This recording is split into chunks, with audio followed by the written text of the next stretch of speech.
অনেকেই আছেন যে প্রোডাক্ট কেনা বেচা করে ধোঁকা খান। কমেন্টে যেসব পেজে খুব বেশি বেশি প্রশংসা, এগুলো কিন্তু আসলে ফেক প্রশংসা থাকে।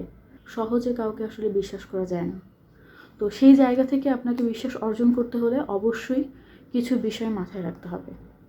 আসসালামু আলাইকুম, ওয়েলকাম টু মাই চ্যানেল অঙ্গনার বায়না। আশা করি সবাই ভালো আছেন। আজকে আবার চলে এসেছি একটা নতুন ভিডিও নিয়ে। এই ভিডিওর মধ্যে টুকটাক কিছু বিষয় আপনাদের সাথে আমি একটু কথা বলবো। যেমন আমরা যারা অনলাইন বিজনেস করি, অনলাইন বিজনেসের ক্ষেত্রে যখন আমরা অর্ডারগুলো পাই বা অর্ডারগুলো আবার ডেলিভারি করি, পার্সেলগুলো পাঠাই, সেক্ষেত্রে আসলে টাইমের কিছু ব্যাপার থাকে যে আমরা কত দিন সময় নিয়ে কাজটা করি বা টাইমের মধ্যে প্রোডাক্টটা পাঠিয়ে দেওয়ার একটা ব্যাপার থাকে। কারণ যেহেতু হ্যান্ড পেইন্ট, এটা কিন্তু রেডি থাকে না, অর্ডার আসার পরে আমরা রেডি করে দিই, তাই না? তো সেক্ষেত্রে কিছু ব্যাপার আছে। যেমন আমি আমার পেজে কোনো কাজের জন্য মানে 10 থেকে 14 দিন সময় নিয়ে থাকি। কিছু ক্ষেত্রে যদি একজনেরই অর্ডারের পরিমাণ বেশি থাকে, তো সেক্ষেত্রে দেখা যায় এর থেকে বেশি সময়ও নিয়ে থাকি। তো কারণবশত অনেক সময় বেশি সময় নিতে হয়, আর সেই ব্যাপারটাও আমি কিভাবে ক্লায়েন্টের সাথে হ্যান্ডেল করি সে বিষয় নিয়ে আজকে আপনাদের সাথে কিছু কথা বলবো। আশা করি আপনারা যারা অনলাইন বিজনেস করছেন তাদের জন্য এটা খুব উপকারী হবে। আর আমরা যখন কোনো অর্ডার পাই, তো সেটা আমি কোন ডেটে ডেলিভারি করতে চাচ্ছি এবং আমার কাজের অ্যাবিলিটি কতটুকু এবং তার মধ্যে কাজটা শেষ করতে পারবো কিনা, এই সব কিছু মাথায় রেখে এরকমই স্টিকি নোটে আপনি আপনার যেই প্রোডাক্টটা যেই ডেটে ডেলিভারি দিতে চান সেই প্রোডাক্টের গায়ে একটা স্টিকি নোট দিয়ে মানে এখানে লিখে লাগিয়ে রাখতে পারেন। তাহলে হবে কি, আপনার স্মরণ থাকবে যে আপনার কোন কাজটা কখন করতে হবে। প্রায়োরিটি বেজে আপনাকে কাজ করতে হবে, যেটার অর্ডার আগে এসছে সেটাকে আগে ডেলিভারি দেওয়ার চেষ্টা করবেন। এরকম করে আপনারা কিন্তু কাজগুলোকে গুছিয়ে নিতে পারেন। আর আরও কিছু ব্যাপার আছে, যেমন অনলাইনে অনেকেই আছেন যে প্রোডাক্ট কেনা বেচা করে ধোঁকা খান। যেমন অনেকেই আছেন প্রোডাক্ট পাঠিয়ে দিচ্ছেন, ক্লায়েন্ট হয়তো টাকা দিচ্ছে না। আবার এমনও দেখা যায় যে আপনি ফুল টাকা পেমেন্ট করে দিয়েছেন অথবা প্রোডাক্ট নিয়েছেন কিন্তু প্যাকেট খুলে দেখেন যে ওর মধ্যে একেবারেই অন্য কোনো প্রোডাক্ট, যেটা আপনি অর্ডার তো দূরের কথা, এটা কেউ পা মুছতেও নেয় না। এরকম কিন্তু আছে। তাহলে ভিডিওটা দেখতে থাকুন, এরকম অনেক কিছুই আপনাদের সাথে কথা বলবো, অনেক কিছু নিয়ে। চলুন ভিডিও শুরু করি, ইন্ট্রোর পরে আসছি।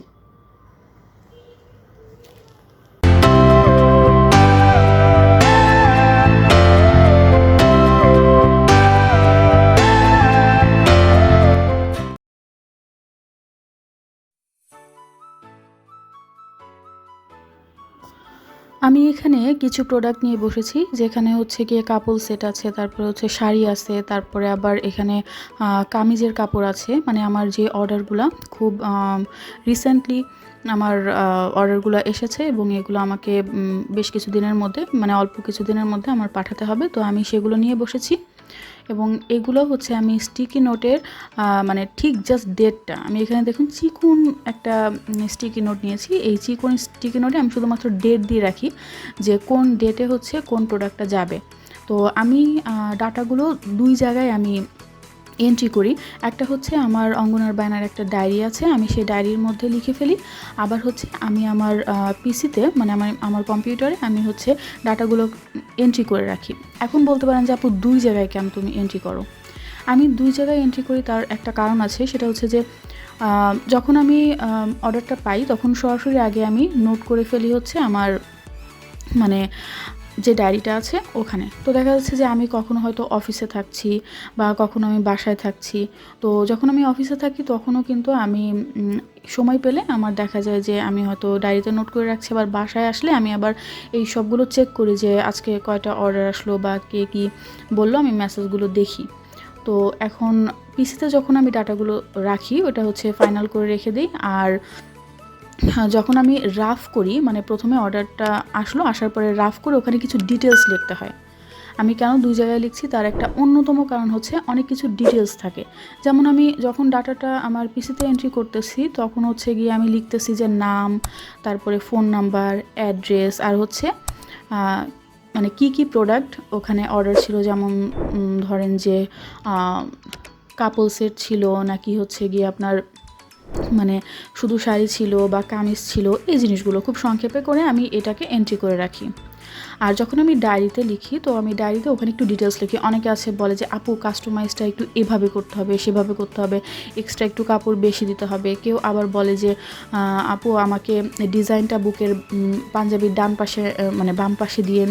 আবার কেউ বলে যে পুরো গলা জুড়ে দিয়েন, কেউ বলে যে বোতামের 2 সাইডে দিয়েন।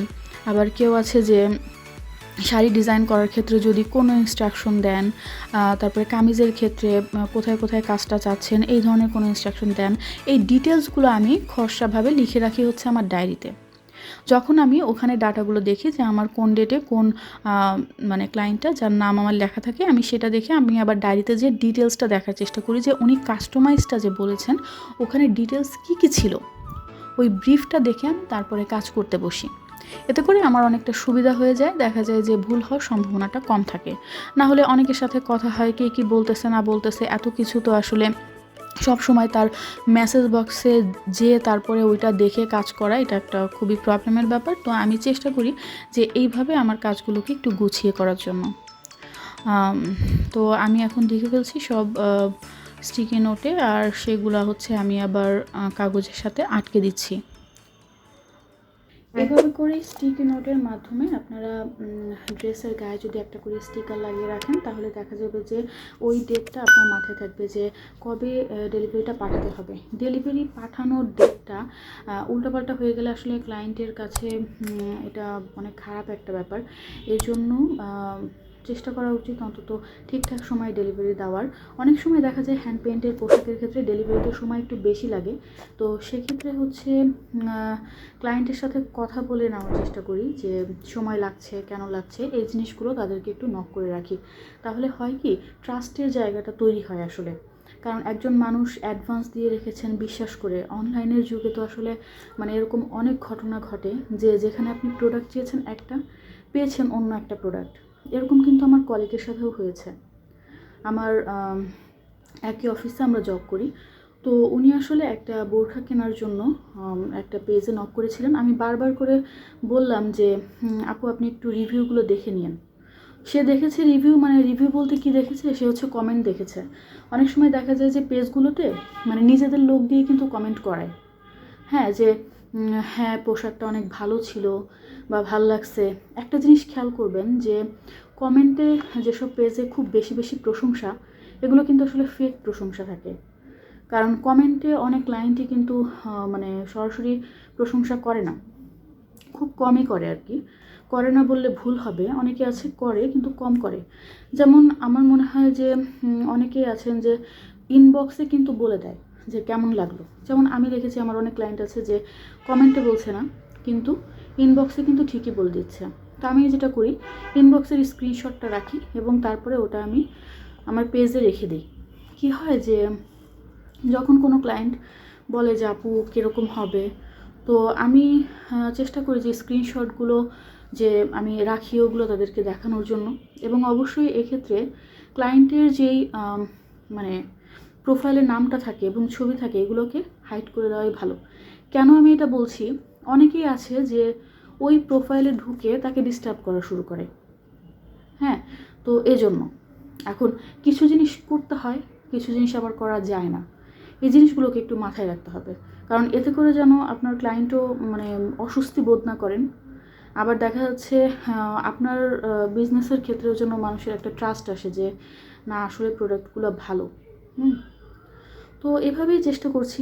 আশা করি এই ভিডিওটা আপনাদের কিছুটা কাজে হয়তো আসবে। তো আমি চিন্তা করলাম যে আজকে আমি একটু এটা নিয়ে একটা ভিডিও বানাই। অনেকেরই কোশ্চেন থাকে যে অনলাইন বিজনেস করার সময় এই ব্যাপারগুলোকে আসলে ম্যানেজ করাটা, এখন তো মানে অবিশ্বাসের যুগ, সহজে কাউকে আসলে বিশ্বাস করা যায় না। তো সেই জায়গা থেকে আপনাকে বিশ্বাস অর্জন করতে হলে অবশ্যই কিছু বিষয় মাথায় রাখতে হবে, ঠিক আছে? তাহলে আজকের মতো এতটুকুই। ইনশাল্লাহ অন্য কোনো ভিডিওতে খুব তাড়াতাড়ি দেখা হচ্ছে। সবাই ভালো থাকবেন। আসসালামু আলাইকুম।